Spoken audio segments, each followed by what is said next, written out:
Palmetto Lifeline with Miss Nevada. If you could tell us a little bit about your position here. Yeah, absolutely. So my name's Nevada Lee.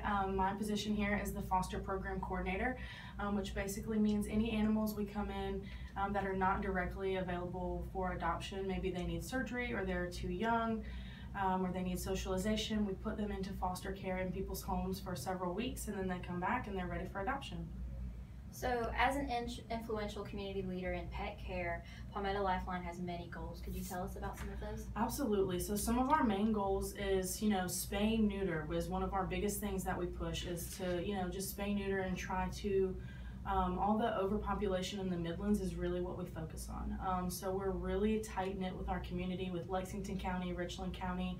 Our spay neuter program, we get a lot of grants. We apply for funding and everything to try to help people, who maybe can't afford those medical costs, to try to help them. We have a heart program who pulls animals that we are not, we don't have the space to pull. We have rescues that we are connected with up north all over the U.S. that we're partners with, and they pull them into their adoption program. So we have our heart program, our spay neuter clinic. Another main area that we're trying to focus on is community cats right now. So you were talking about the Richland area. Could you tell us more about the community within Palmetto itself and the immediate area around us here? Absolutely. So within Palmetto, we have several different departments. Like I was saying, we have our spay neuter clinic, we have our adoptions department, we have our heart department, who all really work closely together to get as many animals in the best homes as possible, and to really try to minimize our euthanasia rate in the Midlands. So with Richland County and Lexington County, we have programs where we pull animals from their municipal shelters that are on their death row, so we pull them before that date. So those are how we work directly with our county, like our municipal shelters. And then also just we have connections with Chasing Tails, like different Facebook pages, just to really try to promote people losing pets, and to spay neuter and to microchip, really not just for our pet, but for personal pets as well, how we can help them. So I know you touched on the overpopulation, but could you give us some more insight as to the problems that Palmetto Lifeline may be facing? Yeah, absolutely.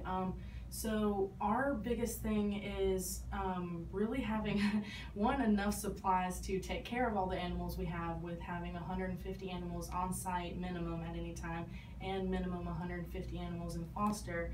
Really just trying to stay with enough stuff to take care of those animals, as well as the bigger problems outside of this facility in our community that affect our facility.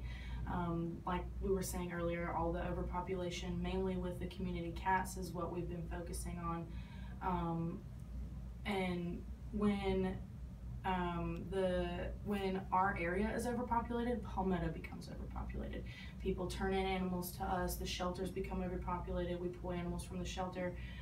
So when the animals outside are reproducing and having issues, it directly affects us. They come to us.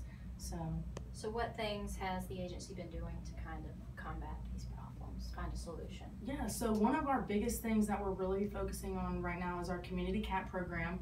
And the ordinance for Lexington County just went into play October 1st. So pretty much Palmetto Lifeline is in control of all community cats in Lexington County. So the municipal shelter does not take any more owner surrenders.